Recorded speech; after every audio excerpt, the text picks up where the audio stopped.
ISA 계좌는 처음에만 반짝하고 흥행에는 실패했지. 아, 그거 더 좋게 바뀌었다던데.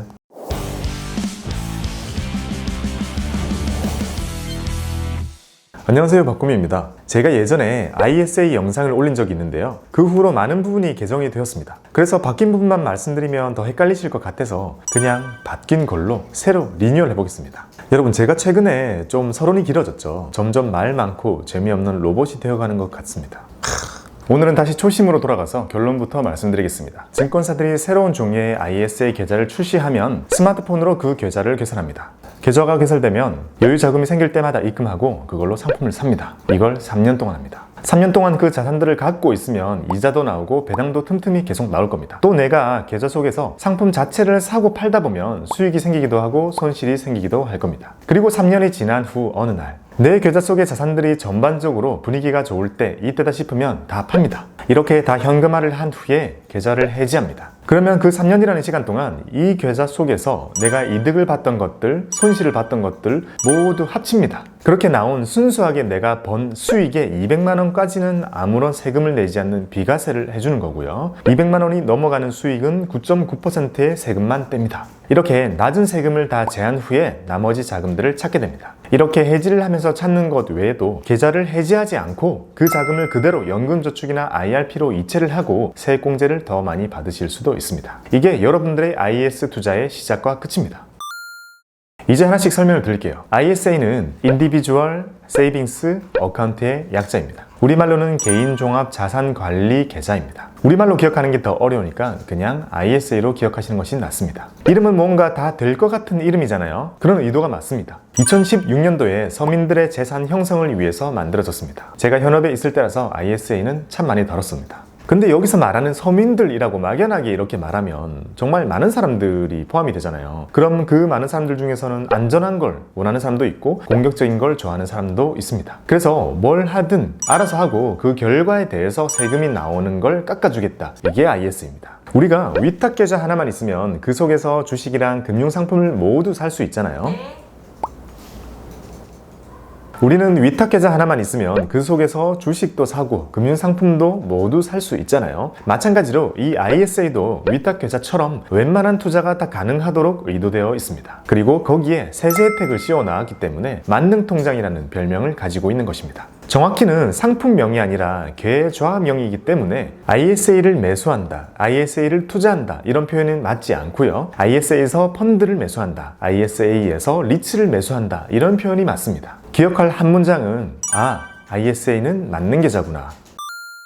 보통 ISA는 가입한다 라고 표현을 많이 하는데요. 저는 이 말이 와닿지가 않더라고요. 증권사에서 가입한다? 그래서 저는 계좌를 개설한다는 표현을 더 좋아합니다. 그냥 개인 취향입니다. ISA는 만 19세 이상이면 누구나 개설할 수 있습니다. 소득 유무는 상관없습니다. 그리고 1인당 전 금융기관에 딱 하나만 만드실 수 있습니다. 이 계좌는 서민을 위한 거라서 현금 부자의 다른 말인 금융소득종합과세자는 개설을 하실 수가 없습니다. 참고로 금융소득종합과세자는 이자와 배당이 1년 동안 2천만 원이 넘게 나오는 사람들을 말하는데요. 우리도 배당주랑 리츠를 밥 먹듯이 사다 보면 머지않아 이걸 신경 쓰게 될 겁니다. 우리 매수자들 화이팅! ISA는 일반형이 있고 서민형이 있습니다. 서민형은 근로자라면 소득이 5,500만 원 이하여야 하고 사업자라면 종합소득이 3,500만 원 이하면 여기 서민형으로 개설하실 수 있습니다. 그 외에는 일반형으로 개설됩니다. 연봉 5,500만 원이 서민형의 기준이라고요? 이 정도면 되게 고연봉 아닌가? 서민형으로 개설하면 일반형보다 세제 혜택이 더 크다는 장점이 있습니다. 기억할 한 문장은 누구나 개설할 수 있고 서민형으로 개설이 가능하다면 그렇게 하자입니다. 그럼 우리 같은 서민들이 재산 형성을 위해 이 계좌에 얼마나 저축할 수 있을까요? 그건 최소 한도는 없고 최대 한도만 있습니다. 최소 제한은 없으니까 만원, 3만원, 5천원, 5만원 얼마든지 마음대로 넣으실 수 있고요. 최대 한도 1년 동안 최대 2천만원까지 입금이 가능합니다. 2천만원? 그렇게 큰 돈이 어딨어? 하시는 분들이 있는데요. 부담스러워 하실 필요 전혀 없습니다. 한도는 클수록 우리한테 좋은 겁니다. 이 큰 한도 중에 우리는 어차피 쬐끔만 쓰는 거죠. 제가 현업에 있을 때도 연금저축을 1,800을 다 채우는 사람은 많이 봤어도 이 ISA를 2,000을 꽉 채우는 사람을 본 적이 없습니다. 왜냐면 이거는 부자들은 개설도 못 하잖아요. 게다가 매년 내가 채우지 않고 남은 한도만큼 다음 해로 2월도 해줍니다. 예를 들어 올해 내가 1,000만 원을 넣었다면 남은 1,000만 원의 한도만큼은 내년으로 이월되어서 그 다음 연도에는 3,000만 원까지 넣을 수 있게 되는 거죠. 아무튼 이월이 되든 안 되든 이 계좌에는 5년 동안 최대 1억 원까지 입금할 수 있습니다. 이게 최대 한도입니다. 근데 현실적으로 한도가 너무 넉넉하죠. 그래서 기억할 단 한 문장은 한도는 넘쳐나니까 신경 쓰지 말자. 그 시간에 뭘로 돈을 벌까 또 고민하는 것이 낫습니다. 세제택이 있는 계좌이기 때문에 항상 그렇듯 만기의 제약이 있습니다. ISA가 가지고 있는 혜택을 얻기 위해서 3년 이상 우리는 유지해야 합니다. 입출금이 가능한 계좌니까 원금을 뺄 수는 있지만 계좌 자체를 해지해서는 안 되는 기간이 3년이 있는 겁니다. 해지하지 않고 3년을 유지하는 것은 어렵지 않습니다. 입출금이 되니까요. 그래도 만약 3년을 못 채우고 해지를 해야만 했다면 여기서 받았던 세제택은 없다고 가정하고 원래 15.4%의 세금을 다 떼게 됩니다. 기억할 단 한 문장은 입출금 되니까 해지하지 말고 3년만 지나면 된다입니다. 번거로운 많은 것들을 감수하고 우리가 얻을 수 있는 것이 세제택입니다. 3년이 지난 시점에 내가 원할 때 해지를 할 수 있고 해지를 신청했다면 그 계좌 속에서 그동안 발생한 순소득에 대해서 200만 원까지는 비과세, 즉 세금을 안 떼고요. 그걸 넘어서는 수익은 9.9%로 저율과세, 분리과세 해줍니다. 서민형 같은 경우는 400만 원까지 비과세 해주고요. 넘어가면 9.9% 과세입니다. 위든 아래든 어쨌든 세제 혜택이 있으니까 수익이 많이 나면 날수록 좋죠. 그리고 이 200만 원, 400만 원 한도는 해마다가 아니라 3년치를 다 합해서 해지할 때 딱 한 번입니다. 순소득을 계산해서 세금을 뗀다는 것은 이 계좌 속에서 뭘 하든 간에 결국에 돈을 벌면 세금을 내는 개념입니다. 기억할 단 한 문장은 ISA는 이 계좌 속에서 번 돈 200만 원까지는 비과세를 해주고 200만 원 넘어가는 건 세금을 좀 깎아준다는 세제 혜택이 있다는 겁니다.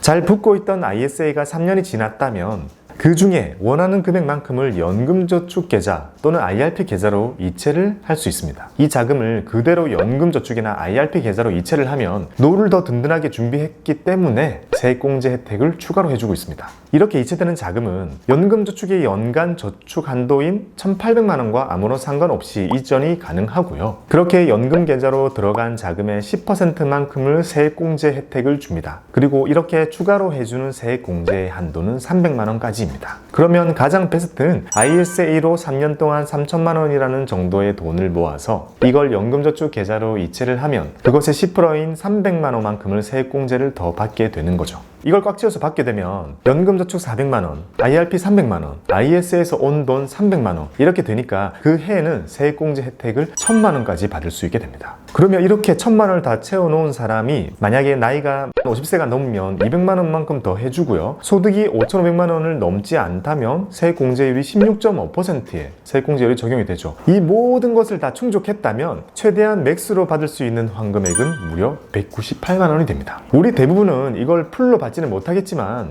그래도 많기는 많죠.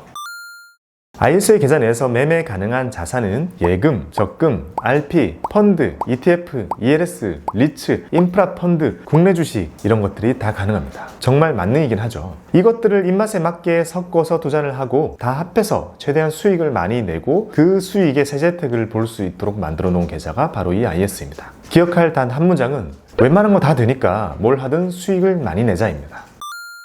IS는 크게 세 가지 종류로 나뉩니다. 신탁형, 일임형, 중개형입니다. 신탁형은 내 돈은 내 손으로 내가 골라서 담는 겁니다. 우리가 주식 거래를 하는 위탁계좌랑 사용 방법이 매우 비슷합니다. 내가 아무것도 안 하면 아무 일도 일어나지 않습니다. 그 속에서 내가 어떤 상품을 고르냐에 따라 그 상품에 달려있는 통상적인 비용을 내게 됩니다. 일임형은 운용 자체를 내가 계좌 개설을 한 그 증권사에 그대로 맡기는 겁니다. 펀드처럼 증권사 밖에 있는 자산운용사에서 해주는 것이 아니라 증권사에서 직접 해주기 때문에 일임이라는 말이 붙는다고 생각하시면 됩니다. 그리고 이런 서비스를 받는 대신 마음은 아주 편해지고 조금 더 높은 보수를 지불하기만 하면 됩니다. 금융사마다 차이는 있겠지만 대략 1% 전후의 수수료를 내게 됩니다. 중개형은 신탁형과 비슷한데 국내 주식이 가능하도록 올해 초부터 추가된 새로운 종류의 ISA입니다. 이제 슬슬 증권사들이 출시를 준비하고 있는 단계입니다. 이게 나오고 나면 사실 신탁형은 매력이 거의 없어집니다. 그럼 우리가 기억할 단 한 문장은 중개형을 열자. 만약 아직 중개형이 없다면 신탁형을 열어놓고 기다렸다가 나중에 중개형이 나오면 중개형으로 전환하자입니다.